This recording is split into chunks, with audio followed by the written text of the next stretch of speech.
terreno de juego o por qué el capitalismo es incompatible con la democracia, por Juan Lu González.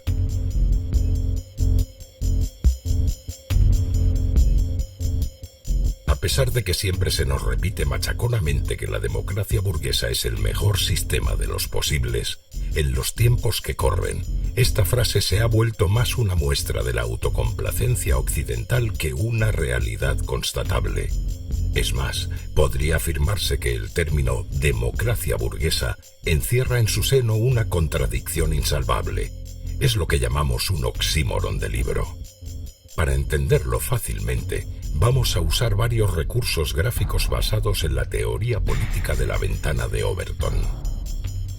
Imaginemos una escala del 0 al 10, donde el 0 represente la extrema izquierda y el 10 la extrema derecha. Esta escala nos servirá para colocar las medidas políticas que son aceptables para la opinión pública y, por lo tanto, que tienen posibilidad real de ser aplicadas por medio del accionar de los partidos que se presentan a unas elecciones con ciertas garantías.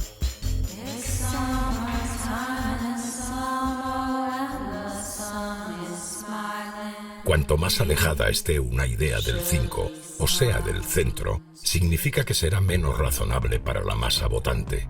Por el contrario, las más periféricas, las más radicales serán las que conciten menos apoyo popular y nunca llegarán a ser implementadas, porque las formaciones que las defiendan jamás llegarán al poder. Una pequeña advertencia, sobre todo para aquellas personas que apuestan hoy por medidas consideradas radicales. Antes de continuar, no nos dejemos arrastrar por el presentismo. El concepto de centro político es susceptible de evolución y cambio permanente en distintas sociedades y en distintos momentos históricos. Lo que hoy es impensable, mañana podría ser lo políticamente correcto, o viceversa.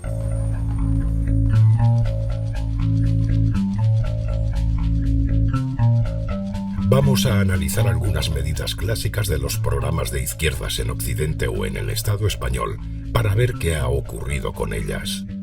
En primer lugar tenemos la nacionalización de la banca. Hoy puede parecer una medida imposible o disparatada, pero fue puesta en práctica por François Mitterrand, militante socialdemócrata, en la Francia de los 80 del siglo pasado, junto a la nacionalización de parte del tejido productivo industrial esencial del país galo. Pensemos hoy quién defiende algo parecido en el abanico parlamentario de nuestro país. No necesitamos buscar mucho, ¿verdad? ¿Y la reforma agraria? Era algo muy común en las reivindicaciones de izquierda, especialmente en comunidades autónomas donde por avatares históricos la tierra no pertenece a los trabajadores del campo, sino a oligarquías ajenas a estas sociedades ubicadas en los centros de poder. La idea era expropiar los latifundios y repartirlos entre la población jornalera. Este tema era parte esencial del programa socialista y comunista en los 70 y 80. ¿Dónde está hoy? Sigamos adelante. ¿Se habla acaso ahora de la conformación de un Estado federal o confederal? ¿Está sobre la mesa? ¿Lo oímos en las tertulias televisivas o en los editoriales de los medios de comunicación? ¿Y la salida de la OTAN? Hasta formaciones comunistas con representación parlamentaria de la actualidad no consideran a la Alianza Atlántica como un problema, porque no la consideran un tema prioritario. Incluso sus líderes toleran las bases militares norteamericanas ya que, supuestamente, crean puestos de trabajo. Da igual que asesinen a millones de personas en todo el mundo o se usen para robar los recursos naturales de medio planeta. Eso ya no les importa. Así podríamos seguir con la proclamación de la Tercera República, con el concordato con el Vaticano y con tantos otros asuntos, especialmente en materia económica y en relaciones internacionales, escenarios donde hemos perdido prácticamente la soberanía como país y, consecuentemente, las medidas políticas en este ámbito se mantienen fuera del escrutinio popular democrático.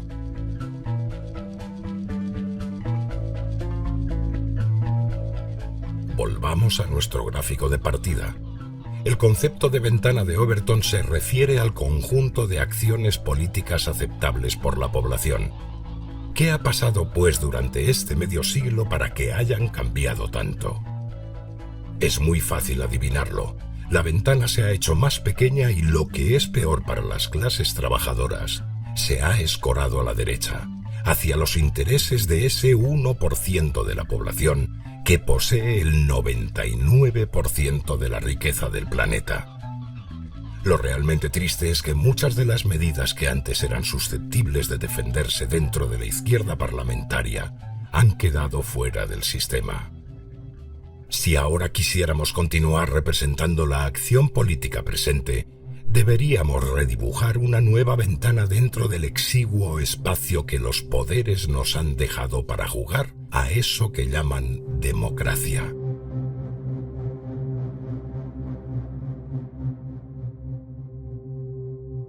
Coloquemos ahora sobre una ventana de Overton los partidos políticos que existían en el Estado español durante la llamada transición política, donde al menos parecía que los roles estaban perfectamente repartidos.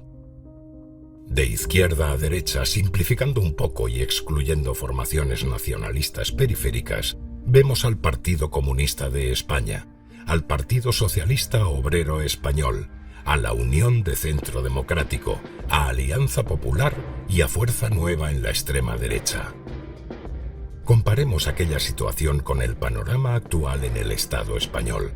Para ello, utilizaremos los datos del Centro de Investigaciones Sociológicas, institución pública que realiza estudios demoscópicos periódicos sobre la percepción de los partidos y los líderes políticos nacionales en una escala similar a la de la ventana de Overton. ¿Cuáles son los resultados más recientes de este mismo año? Son realmente esclarecedores. Sumar y el Partido Socialista Obrero Español están muy cerca el uno del otro, situados ambos en la izquierda, aunque en el tramo más cerca del centro. El Partido Popular es nítidamente de derechas, mientras que Vox es la extrema derecha genuina. Hasta ahí todo claro. Pero si se aplica una perspectiva histórica, tendríamos que en los años 80 Sumar sería un partido de centro, como el PSOE sería de derechas y el PP y Vox de extrema derecha. Pensemos en un trabajador o una trabajadora militante de la izquierda en el último tercio del siglo pasado y que pudiese viajar al momento presente. ¿A quién votaría? Obviamente, lo más probable es que se encontrase sin ningún referente real, sin ningún partido al que apoyar. Sentiría que los partidos transformadores habían traicionado sus principios fundacionales y que habían virado todos a la derecha.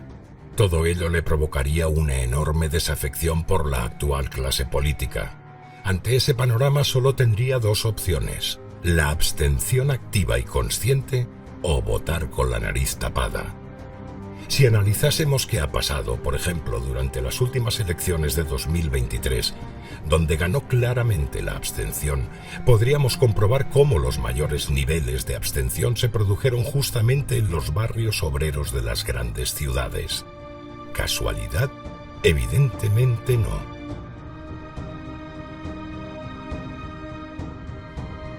¿Cómo ha sido esto posible?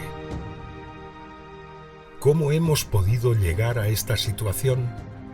La opinión pública en temas sociales no se genera espontáneamente. Es una cuidada construcción muy dirigida desde sus mismos orígenes. En ella influye, por un lado, la opinión publicada, la información que nos llega a través de los medios de comunicación. Por otro, las ideas de los líderes políticos, expresadas fundamentalmente en estos mismos medios. Pero claro, los medios de comunicación pertenecen a empresas que en no pocas ocasiones tienen vinculaciones con formaciones políticas, especialmente con las más cercanas al poder. Pero vayamos un poco más lejos. ¿Quién posee la propiedad de los grandes medios de comunicación? El capital. ¿Quién financia las costosísimas campañas de los partidos políticos? El capital. No hay más preguntas, señoría. ¿Qué le pasaría a un partido político que se situase fuera de la ventana de Overton que con tanto empeño ha ido construyendo el poder económico? Pues que ni tendría acceso a los medios de comunicación, ni podría participar en campañas electorales con posibilidad de éxito alguna. ¿Es eso democracia?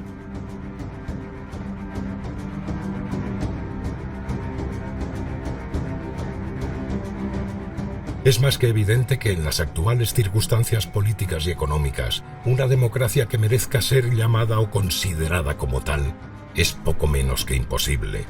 Lo del poder del pueblo, que es su significado etimológico, ya no se lo cree nadie. Quienes de verdad gobiernan jamás se presentan a las elecciones.